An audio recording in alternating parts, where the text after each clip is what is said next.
All right, we're live. How good is that? What? I didn't hear you. We're live.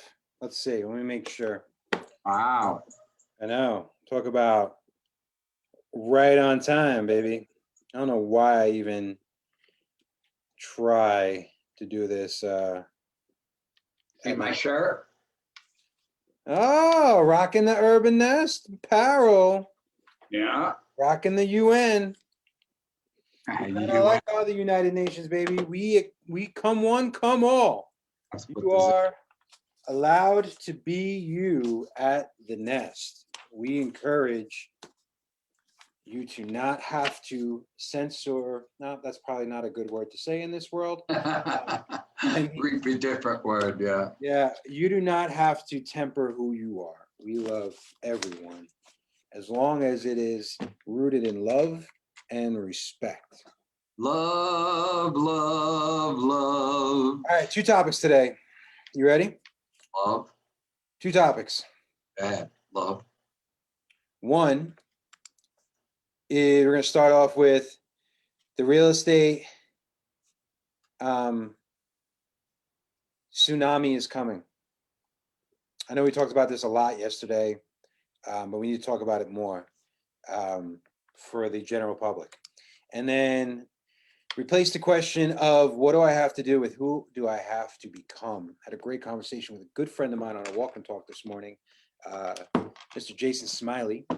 And we had an amazing conversation about spiral dynamics. He was, it's good to have thoughtful friends because he's very technical and I'm very passionate. So he said it one way and I basically was like, this is what you're really saying? Two views. Exactly. And I love him. So let's start with first. I was going to start it with this. So we are the Dave and Dave show. David Ronald Tina, David Julius Tina, 68 years old, first in line for the second in line for the vaccination. Whoa, on that 68. I'm going to be, this is 2021. I was born in 57. Really? What are you going to say when they ask you how old you are for the vaccination? You're going to be upping 70, your age. 70, right? yeah. Exactly. How convenient. I was going to put on, hold on for a second. I'm getting this all over the place. I was going to put on here, remember that we did this, this is great marketing. You got to love marketing. We did this marketing email, this direct response email back in the day. And I said, I came up with it. I do love the marketing aspect of it. And I said, it's okay to peak, right? Oh, that was great. So it's okay to peak. So the whole point of the marketing piece was take a look at Urban Nest, right? And it was meant to say like, let's see what's on the other side, right? And when we sent it out, it stopped at PEE, right? It sounded like, which, yeah, PEAK is like peaking. Peaking Right. is PE, right? So it looked like in the subject line, it said Urban Nest Realty, it's okay to pee, which wasn't the intent, but because of it, everybody opened it. You gotta love We got marketing, more response on that mistake than we did on any other email. which is beautiful. So what I was thinking about today, I was like, sometimes as open as I am, as open we are about showing our competitors who on their best day are our colleagues that we love and respect, and our worst day are people that we don't love and respect but are really trying hard to. Sometimes we give them the blueprint, right? And they sometimes do a great job of executing, which at the end of the day should be the reason why we do things, right? That being said, I almost posted today, it's okay to cheat on your brokerage and watch the Dave and Dave show. It's okay, right? It's okay to cheat on them. All right. You don't even have to leave them. They could be good people. So cheat on them. Hopefully we're adding some value to your Information is power. Get all you can. exactly. Now, so that being said, I want to start with a number one thing. We had in Nest Connect, our private, only for Urban Nest agents. I don't know if you saw this, Pops. An agent did a screenshot of her texting another agent on a listing. And she was saying like, hey, were interested, and the response was, we have 68 offers. Did you see that? Yeah, I saw it. Yeah. And that gives you kind of an idea. It's just hot in here. I had to mess with the thermostat. It gives you an idea of what market we're in. And what we talked about yesterday on Nest Connect on the broker roundtable, which is just for our agents, one of the things I think we need to tell everybody is the tsunami's coming. You with me? Yeah. Like, as people get vaccinated, now let's take the politics out of it, regardless if you're getting the vaccination or not. Okay, there's your disclaimer. But the reality is, let's say 50, 70 million people get vaccinated, right? As that goes up, I believe the market is going to go right with it. The pent up demand that we dealt with, that we serviced from June to December, I believe is even more pent up than we anticipated. What do you think about that? Well, because I speak to a lot of people and ask them, a lot of people are saying to me, I want to move up. I want to get a bigger house. More kids need space. Because of the pandemic, we've learned we need a bigger house. At the same time, people are saying to me, I want a smaller house, but I'm not going to move until the pandemic's over because I don't want to be moving and having people in my house during the pandemic.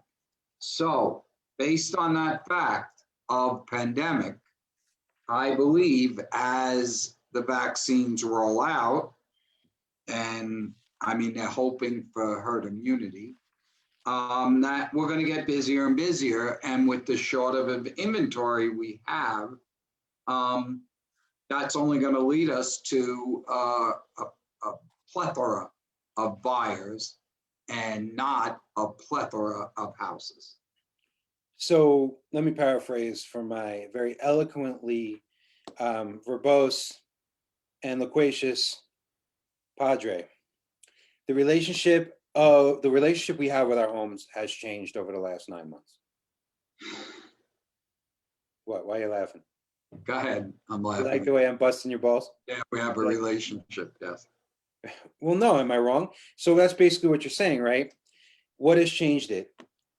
Well, it's changed the need for distance learning, work from home, right? So all that is changing drastically. And what's going to happen is, while people will go back to work and kids will go back to school, there are going to be long-lasting effects where people are going to be like, you know what? I know we were forced to do it the way this went. I'm never going back to the other way. Yeah. One of the examples is this. The dog business has gone insane, right? I know we're just going, hey, but everybody has gotten puppies. So that's just another, so if they don't have a yard, right? And you're a dog person, now they want a house with a yard. I'm just giving you so few. Dave's example, if there isn't a place to teach their kids, they want some sort of classroom setting. I mean, there are so many factors that have changed our thought process that is affecting the housing market. And people are going to be different. Everyone's going to come back to society a different way, right? Like, some people Never are the same, though. Well, some people are going to say, now I want to have parties and have people at my house. I feel comfortable with that, right? That's me too. That would be me. People may not want to go to Golden Knights games. I will, but maybe I'll wear a mask. Maybe I won't, because, Vinny behind me with 10 Bud Lights in him, coughing all over me. He may So I spit don't on you. lose my freaking mind, because this actually happened, when we're playing the San Jose Sharks and he goes, "Screw you, Burns," and he's spitting on me. Maybe I'll put on a mask because I don't want him, even prior to pandemic, I don't want this dude breathing all over me, right? So I think, we're going to be more house parties, more people. And what's funny is that I'm actually putting up a wall in my house. Now, you haven't heard of people say, I'm actually putting up walls, because one of the things I don't like about my house, which I loved prior to, is there's no freaking privacy. Everything is open, right? I knocked down every wall when I built my house, right? Now I'm like, I need a playroom slash learning room for my daughters, and I need a man room for me where I could have my books, my bourbon, and I'm good. Like everyone needs their room. You'd never So think of that before, though. You no, never would have wanted that before. because I was going to meet my friends at Scotch 80 and have a different and do it there, right? So what is the whole point of this conversation? The relationship with the home is changed. People are going to say California too expensive. I had to live there in the past for my job. Wall Street, Manhattan too expensive. I had to live there. Now I can work from home. And that's never going back. So I'm moving. So there are people who've wanted to do this, but could You're not. not moving. You're just saying in there. I'm not. No. No. But even then, I'm more open to a second home than I ever been because you still have to see if the juice is worth the squeeze, right? So what does that mean? It means it's already been in place. That's why we had such a strong real estate market for the past 9 months, or excuse me, about 6, 7 months. Mhm. But as people feel more confident, then I think people trading houses are going to happen even more rapidly. And what the Oracle Brian Buffini, who I love, says 3 things are required for a strong market. Every time I do this, I think of Inglorious Bastards. Remember that part Yeah. where they're trying to hold it, and the way they do 3 tips them off if they're German or not. 3 things play a part, right? One Mhm. is interest rates. What are we hearing from the Fed that the interest rates are going to do? Today, they had a special on today about interest rates, and they said that there's a rush for refi and buying. You're going to love this because the interest rates notched up an eighth to like 3. So people are saying, oh my God, I better buy now before the interest rates go up. That happened today. So how scary is that? That means they're going to buy even more when we have no inventory now. And the Fed, regardless if it's who is it, Jerome Powell now, regardless if it stays him or Biden puts someone else in, there's a commitment keeping that Fed rate to 0 to a quarter, which doesn't Right. mean your interest rates are that. It means what the banks can borrow at, which then lead to what your interest rates are. That keeps the borrowing down super low. So interest rates should be great through 2023. So number one, interest rates is already taken care of. We agree with that? Okay. Yes. Number 2 is supply and demand. And where is demand?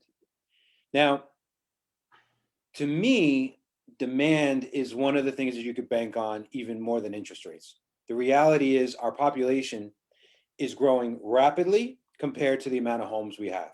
That period of 2000 and let's say 6 to 2013, the stoppage of building houses has created a housing shortage that I do not believe can be met anytime soon. And when you start talking about the inventory of the United States, there are the 4 L's that are preventing housing, the builders from catching up. So this is the things you have to tell your clients, and for you buyers and sellers out there, this is what you have to know. The 4 L's preventing multiple houses is land, the availability of land, labor, the availability of quality craftsmanship, laws, right? There's protected land. In Nevada, we have BLM. If they let it all open, we would have more opportunity, right? And lumber. Lumber is number 4. So the materials to build the homes, which you made a good point yesterday. Now it's not just lumber. No, it's my washer and dryer that is now liquid gold. Exactly. I mean, I got a friend redoing his house, and his right up the street, he's been out over a year, and now he has to wait, Dad, he has to wait for the wood floors till May. They're on back order till May, the wood floors. Really? So the floors alone, I sound like I could hear the accent when I say floors. I can't even say it correctly. Floor. Is that how you say it? Floor. Floor, yeah. Like FLEUR? Are you gonna play with your dog the entire time? What? Are you gonna play with Missy the entire time? I'm not playing with it. So Azim just said he ordered appliances for his new place, estimated delivery April 15th. Isn't that insane? Land, lumber, legislation, labor. You got it. All fours. Yep. Rob Morganti, labor. Every sub is backed up. And then it's the quality of craftsmanship. Don't even get me started. Same people building the cheapest house in the cheapest area. They're also building the houses in the summit. That's just the reality, right? Craftsmanship is tough to find. So we have interest rates locked in. We have a demand. The number 3 one is the one that, depending upon who you talk to, you can get some different opinions, and that's employment, right? And the pandemic, again, not to get political, the economy was going good. There were some really big holes in the economy. We have the income gaps and some issues, but as far as like in general, stock market's good, housing market's good, things are good. I do believe even in Vegas, there's going to be a rush back. I think we're going to see conventions faster than we thought. I think we're going to see people traveling back to where we thought. And how does that play a part? That plays a part where the unemployment rate is going to drop very quickly. They're already booking conventions for June back. They're doing the cement convention, and that's one of the biggest conventions. Stop, the dog's biting my toes. And that is already back. So they're booking on June and on, and then all those people laid off are going to be zapped back to work, and the economy in Las Vegas is going to boom right away. So we're in agreement, maybe some people aren't, then employment's going to come up. So if we already have, now some cities are going to, I believe the boomerang effect will still happen in Manhattan, LA, and San Francisco, and Michigan, and all those, maybe slower, but I believe there's migration patterns, and there's the parts of the United States that are bullish and the parts that are bearish. And I do believe that your region, as when you were, what were you called? RVP. The regional vice president. And what region are we in? 11? 11.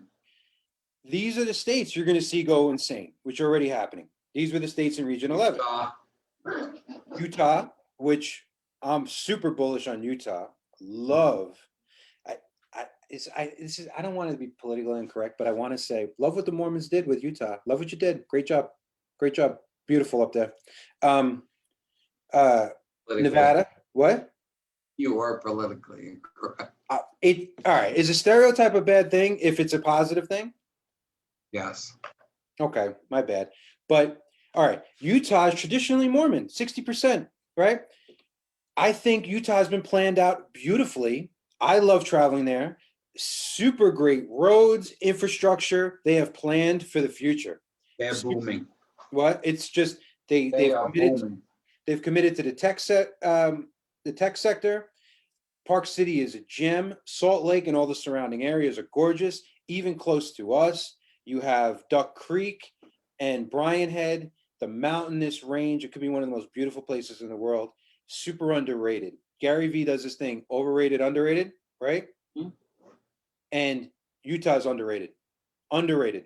So that's one of the states. Arizona's been booming for a while. It's going up. And it still is. Right?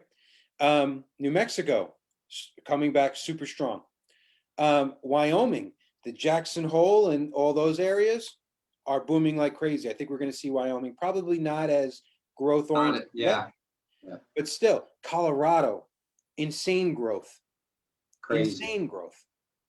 Right? And even though Texas isn't part of our Region 11, we're still kissing Texas, and it's still considered part of the Southwest. It's so big, and that's going crazy. So if you look at that whole belt from Texas, even up to Idaho, which is not in the Region 11 as well, that's the area I'm super bullish on.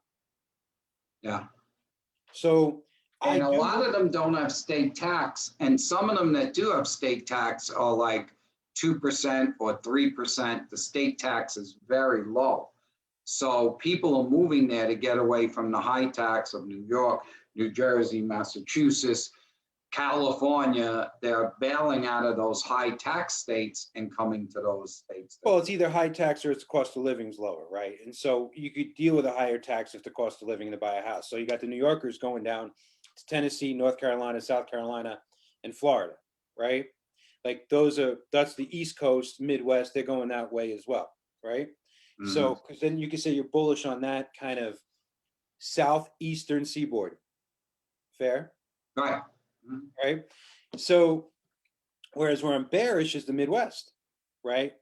The steel jobs and the all of those manufacturing jobs, which, not to get political again, and you got the freezing cold, people are bailing out of the East, the Northeast, and the Midwest. And then a lot of instability on the Pacific Northwest, and the expensive to live in Seattle, Portland, San Francisco, they're bailing out of there a little bit as well. So that's kind of how we're looking at the migration maps. But back to the original point, we are in a tsunami. Tsunami is basically, there's an earthquake somewhere, and then the ocean pulls back, and it seems peaceful. And then it comes with these 100-foot waves, and they go miles inland, right?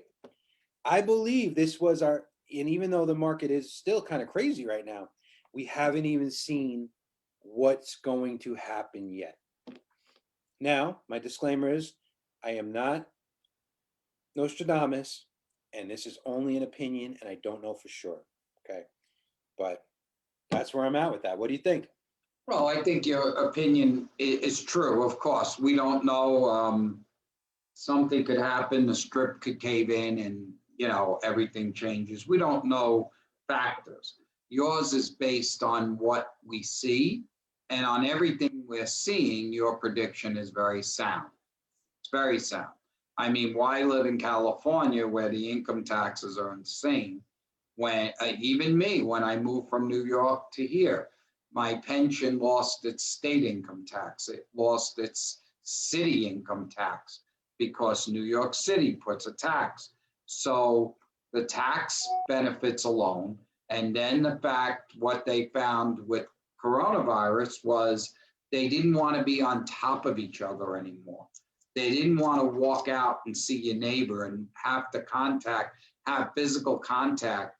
So people are opting now and saying, I want my own front door where no one's touching me. I want my own backyard case. There's so many factors. Is the juice worth the squeeze? New York, when it's at its best, and you're in the best restaurants and the best Broadway shows and the best everything, you're willing to trade all these inconveniences. And what were the taxes when you're a New York City fireman? How much did they take out of your paycheck? Oh, I don't know. It was so exorbitant. First of all, it was federal, state, and city. It was more than 50%, right? No. It was a lot. So, there's a good point though. If you have the money, you're in California. And if you have the attorneys, you're in California, but you're not in California, right? Like, that's just the reality. But Azim made a good point here. He said East Seattle has only 2 weeks of inventory. The city itself is suffering, but the suburbs are booming due to the tech companies. That makes sense. That's New York. Long Island is insanity right now. Booming. Insanity. All the way, the seasonal places where people are like, it's good to get away, like the Hamptons, are insane. Now it's a year-round game. Why are you laughing? I think that I'm laughing because a lot of people are making statements, oh, New York is suffering, the city, and they're losing faith in the city. And I agree that the prices are going down. If I were in that market to buy things, I would buy in New York City right now where the prices are dropping, because never lose faith in New York City is all. Like Bitcoin, right? Probably a bad example, but as its trajectory, you have a little window, it goes down, you got to jump in right in that window, because this is the reprieve that you may never have that window again. While everyone's going in the other direction, when there's blood in the streets, that's when you go, right? So Billy Alt made a great point. He said, if Biden puts in that $15,000 credit for first-time home buyers, we will see an increase in appreciation under 400 like we haven't seen since 2013. Which I completely agree, Billy. Completely agree. And there's positives and negatives. The positives, I believe, is a lot of people are going to get priced out. So this is an opportunity, right? Which when people say, oh, I'm waiting because I think it's going to go down, wait a minute. Just think, Billy talked about the 15 grand, which we've been talking about since the campaign. And he did win, so that's going to become a fact. 2, the interest rates are only staying low. So if I was in that price point and saying I'm waiting for it to come down, I would say to you, that may be the most costly wait you have ever done.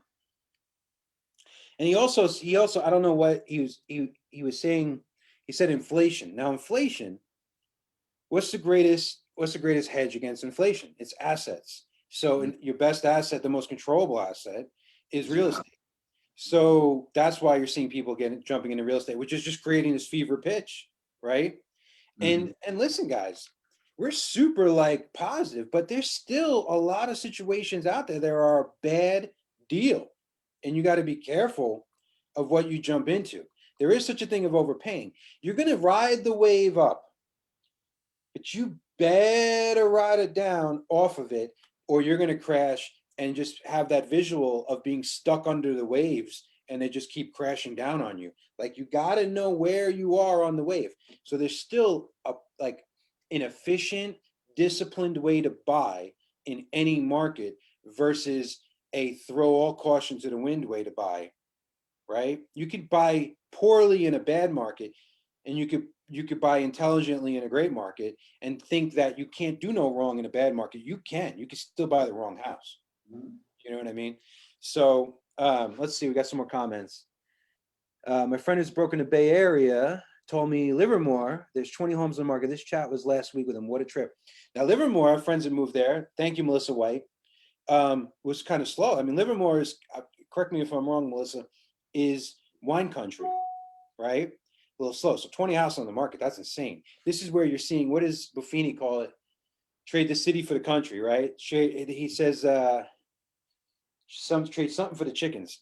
And that's what we're seeing. People are going to more rural areas, which even geopolitically, I think is a beautiful thing. Force people who think they're different to live together and realize they're more alike than different, which is a beautiful thing. You know, they could have my chickens. I'm not becoming a chicken farm. So what does this all mean if you're a realtor, which the majority of you are watching? It means you better go out and get some listings. You got to start educating the market. And we're going to tell you the little secret, which we normally don't do. We usually only reserve it for our own people. Go get the listings, right? I mean, look, he hates that I'm even sharing it, but that's the reality. And if you're a seller, get ready, because now is going to be the time to go, right? You with me, Pops? I am. So, all right, perfect timing. So what does this mean? So we got a hi from Jen DeBow. We got Jeff Wilson. Congratulations to Azim and Sarah on their new home. Tracy Gerber just purchased a home in Santa Clara, Utah. I did not know there was a Santa Clara or in Utah. I thought it was only in California. Who we got? Who else? Some hellos. We got Bernadette, miss you too, honey. We got Steve Werner saying Urban Nest Phoenix. You never know. Okay. I'll go there in the winter because it's warmer. You got more of a shot of an Urban Nest Orange County, but we'll see, right? All right, so the second part of this, I think, plays beautifully into what we're just talking about. I replace the question of what do I have to do with who do I have to become, right? So what do I have to do is the action, which if you just take action in the first place, beautiful. So in this conversation that we just talked about, you may not understand the mindset of why. The mindset of here's why. Here we've asked ourselves a question, what's going to happen in spring and summer? That's how this all starts, right? Right, Pops? We have a conversation of what do we think is going to happen? We've asked ourselves a question.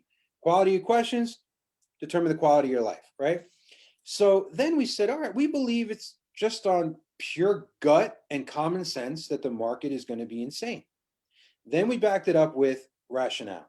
So that question is, who do I have to become? Well, you have to become the person who has the mindset to ask that question. What do I have to do is go list some properties.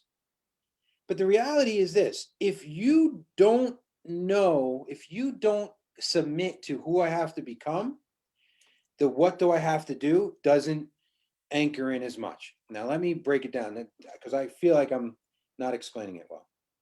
People say all the time, Dave, what do I have to do more real estate business, right? Don't we hear that all the time, Pops? All the time. All the time, right? And you guys ask yourself these questions and everything. What are some other areas of life, right? You tell me. What do I have to do to lose weight, right? What do I have to do to find my dream person, right? What do I have to do to have a positive mindset? What do I have to do, right? And you could give people the blueprint, the exact step by step of what to do, and it does not matter. Does not matter. Because they're not asking the better question, which is, who do I have to become? Does that make sense? Yeah.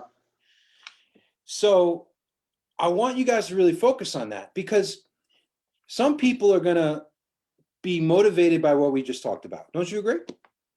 Yes, because they're going to realize that with all the things we said, the time is now to get out there and get listings, to buy a house, to make you move. What So that's percentage? What percentage of people are going to do it? 5. Studies show 7. You're close. It wasn't bad for a guess. Studies show 7. People are going to come up with a million excuses, right? Who do I have to become to, all right, I could believe this. To me, being woke or aware and not doing something is worse than being ignorant to it and not doing something. Because at least if you don't know better, you don't have that regret. If you know better and you don't do it, then it's like, I knew better and I still didn't do it. Right? So, who do you have to become to have the person to realize that you're your number one asset, and every time you invest in marketing, you're investing in yourself? Who do you have to become to give yourself the permission to make the phone calls to your sphere and believe that they really do want to hear from you, rather than that you're bothering them and you don't have the guts to make the call? Who do you have to become? Right? Are you with me on that? Who do you have to become to open up Urban Nest? A You know slightly that, crazy. yeah, that, and you're not bothering the people because everyone loves a call as long as you have some valuable information to give them, or just how are you? How's the family? No one hates a call. It's when you call up and say, hey, are you interested in selling your house today? That call we all hate, but Who do you have to be? Who do you have to become to create content? Who's to say you can't create the Jen DeBow show, or the Azim Jessa show, or the Coffee with Azim, or Bourbon with Azim? Like, who do you have to become? Angie breaks my chops all the time. Like, there's this new app, the Clubhouse, right? And I'll be talking on it, and she'll be like, oh, it's just a bunch of people who like to hear themselves talk, right? Busting my balls, right? And I'm like, yeah, you're right. But you don't understand, and maybe she does understand. We were talking about this this morning. When you press that little button to speak, there's a little bit of excitement and fear in there, because now you don't want to sound like a dum-dum, right? And am I going to say something that's worth listening to, right? And I think, yes, there's a little bit of a narcissist in there. You got to be a leader. But there's also another one, like, I'm giving myself the permission to speak my voice, right? And I said, I could be the person who's like, how many people are going to watch this video and get so caught up? Is it going to be 650 views? And you can get so caught up in the views. And if 300 people watch it, you feel like crap about yourself. And if 1,000 people watch it, you feel great about yourself. And what Gary Vee says, I think, is amazing. If just one person watches it, and it changes their life or it changes their perspective, then it's Yeah. worth it. And then you stop doing it for the wrong reason, you stop doing it for the wrong reasons, and you start doing it for the right reasons. Touch one life, that's all it takes. Exactly. So people are waiting for you to listen to your voice to go out there and help them. So rather than feeling like this greedy realtor, you got to be like, I got to protect them from the 90% of bad realtors out there. I got to get out there and help as many people as possible because I want to make sure they don't make horrible decisions and they're very, very informed that they make good decisions. And even if they make a bad decision, which some people do, you can't protect them from themselves, you could still protect their downside a little bit more, right, Pops? I mean, the person's going to buy the house. I'll never forget, like, I walked in after showing someone 30 houses, and I always tell the story. They had 300,000 cash to buy. They had a weekend to buy. They were not easy. And we walked into this absolute dog, pink tile. It was just beat up. And I was just about to say, all right, next one. And they were like, I love this house. This is it, they said, right? This is it. I went, I listened to my father, shut your mouth, right? This isn't for me, it's for them. And then I proceeded to protect them. Made sure the weep screed in Sun City got fixed, make sure everything got fixed and protected them, right? Make sure they got it for a good deal, even though they were willing to give away the house, literally spend too much. We negotiated it down and we got it there. I didn't think it was the best decision at the time, not my house. I still protected them. So I do believe, back to the original point, is action is 80% of it, but the 20% of mindset is required in order to do the 80%. Even like we talked about last week, Dad, when you had that hunger, you may not have been cognizant or aware of how important at the time that hunger to succeed, prove people wrong was, and to take care of me. But without that, all your action doesn't really matter. Mhm. Am I wrong? No, you're right. And it proves that everything else could be learned, all the training and everything else. It's the hunger that makes the success. And even when you visualize, sometimes I try to play this game like, there's a great book. I don't have it here with me. It's called Alter Ego. And it's about how famous people have to pretend they're somebody else in order to succeed, right? How Beyonce, for instance, was a daughter of a pastor. She was a choir singer, right? And she had to sing about things that she didn't feel comfortable on. She had to get on stages and wear these sexy outfits, and she wasn't comfortable. And she had to create an alter ego she called Sasha Fierce, Right. right? Bo Jackson, football player, he pretended he was Jason, the guy with the hockey thing, right? And what's crazy is you think that Sasha Fierce or Jason is just someone you have to access when you need them. But the reality is the person who you are is really the person who isn't living up to your potential. And that she'll even say she became Sasha Fierce because that's who she really always was. Right? Does that make sense? Like I get chills thinking Does. about it. I hope he doesn't become Jason though and kill me. No, but Bo Jackson had a stuttering problem. This big man had a super horrible stuttering problem, and I'm sure he needed to access that person in order to be a strong man on a football field and a baseball field. I'm sure Joe Biden had to do the exact same thing because Same here thing. he is, a political speaker, and he had a horrendous stuttering problem. So in order to give yourself this permission, you have to have the conversation of who I must become, or what would that person do? What would the strong version of, like I joke, there's many different alter egos for me. There's DMFT. That's the guy you want in a fight. That's the guy that my wife wants probably in the bedroom. She won't admit, right? There's I'm a son, right? I'm Davy boy to you, right? Right? I'm a husband, like a loving father. I'm baby boy to my wife. Like my friends may call me Dave. Like I've created David Julius as my businessman, as my, you know what I mean? Like alter egos. That's why rappers have this figured out. Rappers have these pseudonyms of who they are, right? When they rap, who they access.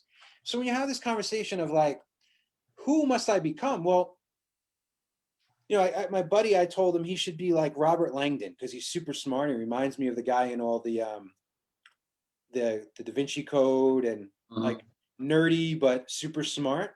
And you start thinking, what would this person do in this situation, right? And you start holding yourself at a higher accountability, a higher level. So rather than say, what CRM do I need? What marketing do I have to do? These are all important questions. But who do I have to become as an entrepreneur and have the confidence and the permission and the boss in order to implement all these things? Because me making a phone call to a client versus another person making a phone call to a client, we could have the exact same scripts, and I guarantee my conversation is going to be deeper, right? And I Yep. think that's the thing. Not everybody, but I'll take the Pepsi challenge, right? So we could all do the same thing, right? So who did you have to become? You had to change your roles a lot. I mean, the Dave Tina that was married and who was a fireman versus what was the next iteration of who you are. I think it's an ever changing. I think It the is. true successful salesman is the person that becomes the one that that client needs. So if you have a client that's very intelligent and knows the market, you become just the person that tells them the facts they You need to become an know. expert, but you have to think like an expert. Right. But if you have someone that just lost a husband or a wife and they're in a sympathy mode, you have to become that sympathetic Empath. caretaker to give them the expertise of your knowledge and help them through a crisis. So it's ever changing, and that I think is one of the biggest secrets of I becoming successful. so I don't believe I know a lot of people teach being a mirror. Did I say it right that time? Being a mirror? Did I No, say it? mirror, Mirror, being a mirror. mirror, or being a chameleon. And I don't see, as I said it, someone said you have to be a chameleon. Yeah. Yeah, but I want to reframe the chameleon because the chameleon connotation for me, and maybe this is just on me, is that you have to become something you're not. I believe you can shift and show up for people the way they need you to show up while still being true to yourself. Does that make sense? I, I totally agree that you always have to be true to yourself, but let's give another example. If I was selling to a civil servant, I became the ex-fireman, Totally, right?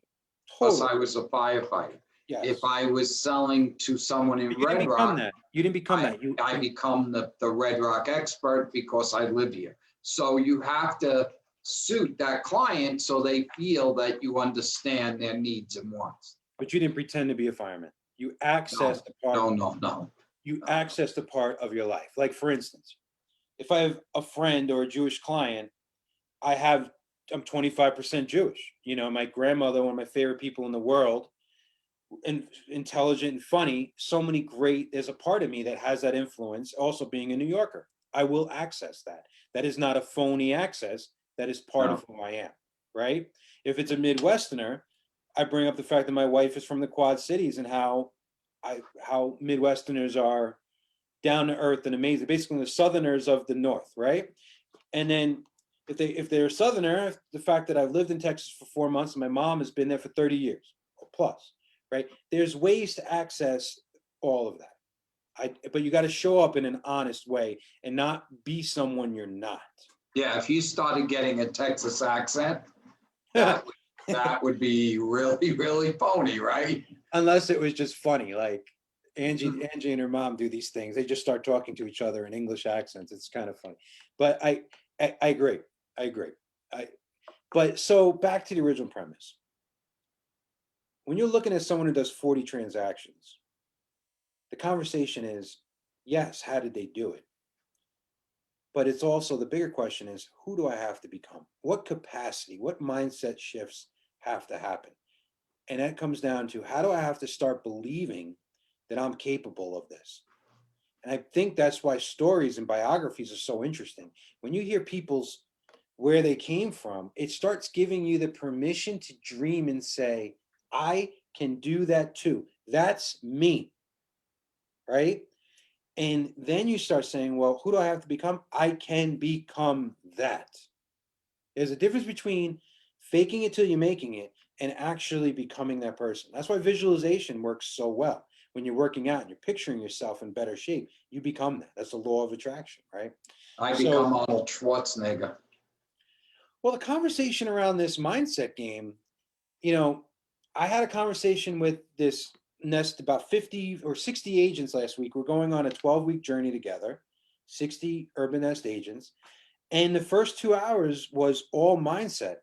And I said, listen, I know you showed up for me to give you the tips and the tactics and how to build business. But if we don't leverage this in, nothing's going to change. Because I said, how many years in a row do you need to have the same resolutions and the same goals? That's a life that's not growing, right? How many years in a row? Well, And I I'm not, guess I'm not growing because I have a resolution. well, you haven't let every- go of the weight. Either have I, right? How many times do I have to lose the same 30 pounds? I've done it 10 I'm times. on a new goal, but But it's still the same. but our goals in mindset, relationships, and business have evolved every single year. Mhm. Fair? Yes. Okay. So that's when I said to them, I was like, listen, it's cliche, this quote, because people have heard it so many times, but they don't stop and think about what it really means. It's the Einstein quote of the definition of insanity is doing the same thing over and over again, expecting a different result. But that's what we do. Does that make sense? Yes, but with a little tweak, you could get a result.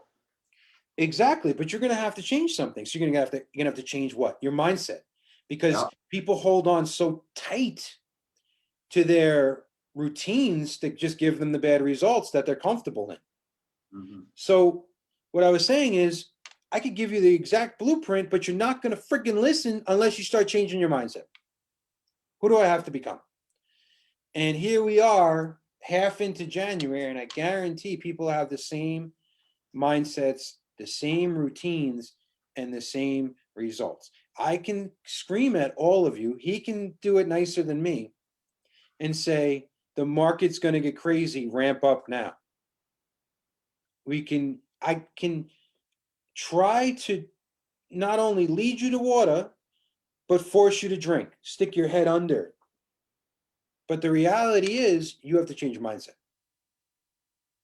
Does that make sense, or am I getting too?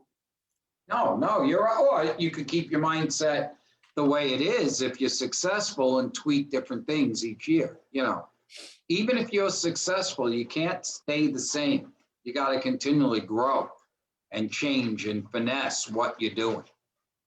And And your tweak thing that you're saying is 100% correct, Ed. People think it's this major change. Tony Robbins calls it a 2 millimeter shift.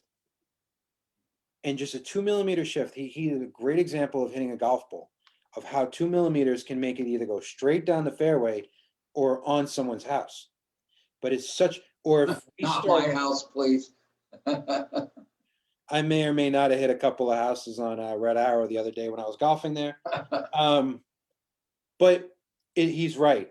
You feel like there's this major mindset shift where it's just this little thing, and then you start building momentum, and off you go. So my challenge to all of you is, yes, a lot of you, the first half was the best part for you of this conversation.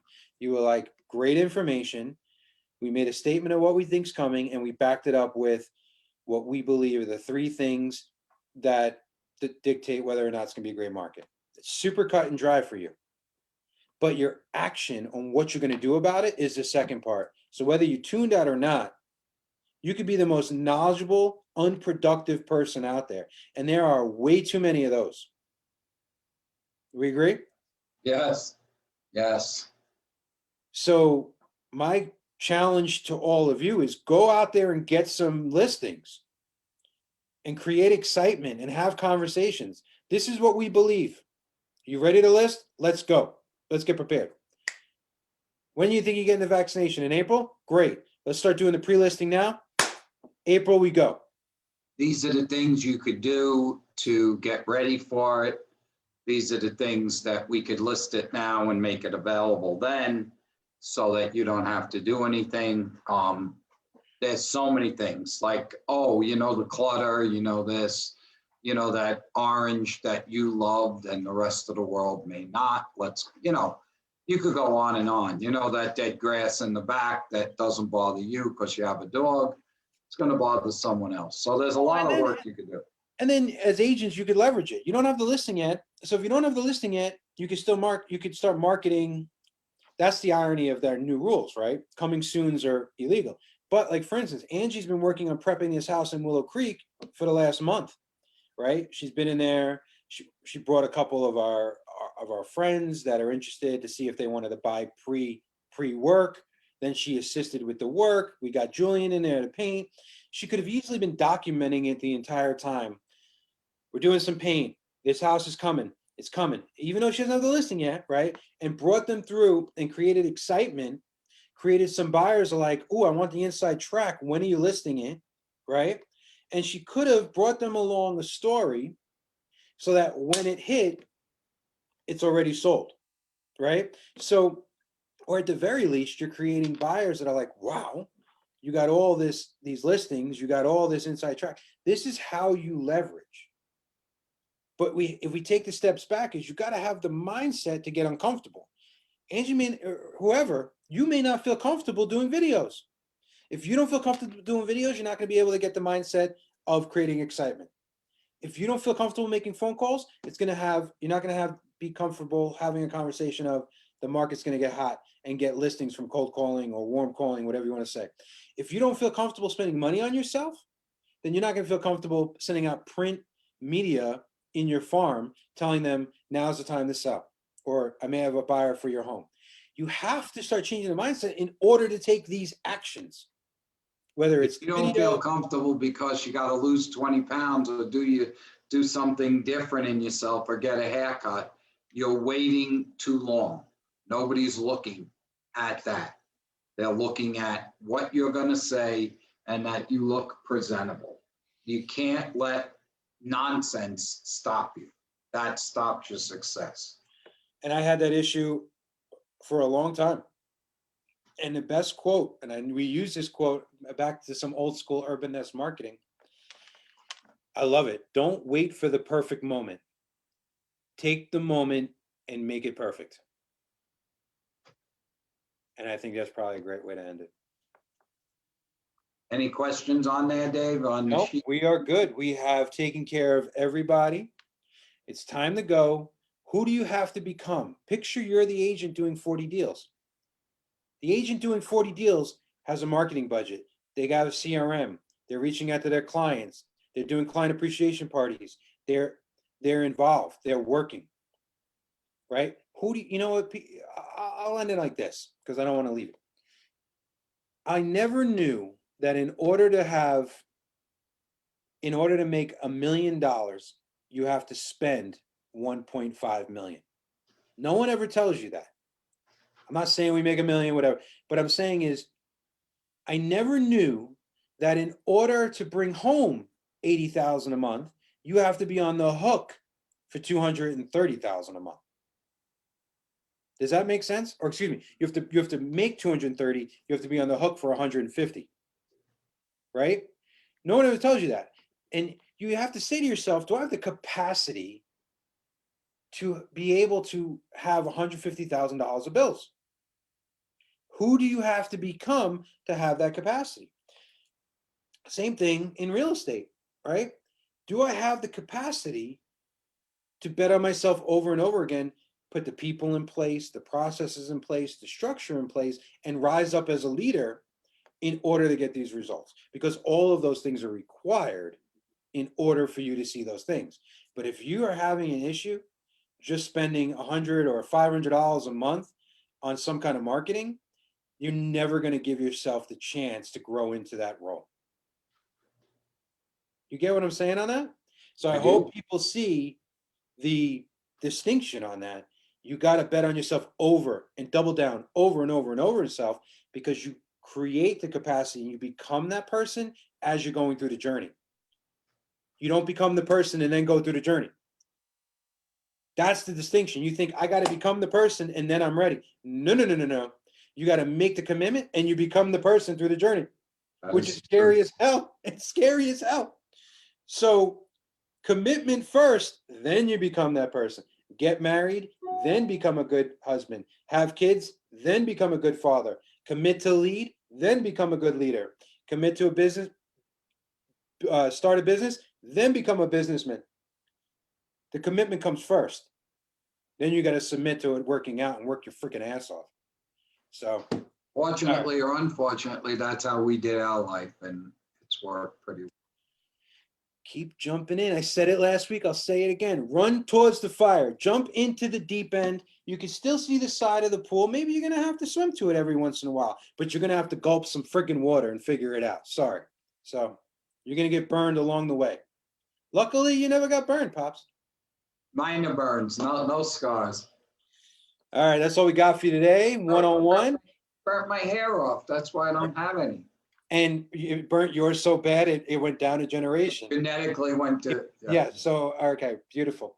So this may have been episode 101, Real Estate 101, although I think this was a 400 level class today. See you next week for 102. Have a great one. Who do you have to Hi, become? guys. Become that person.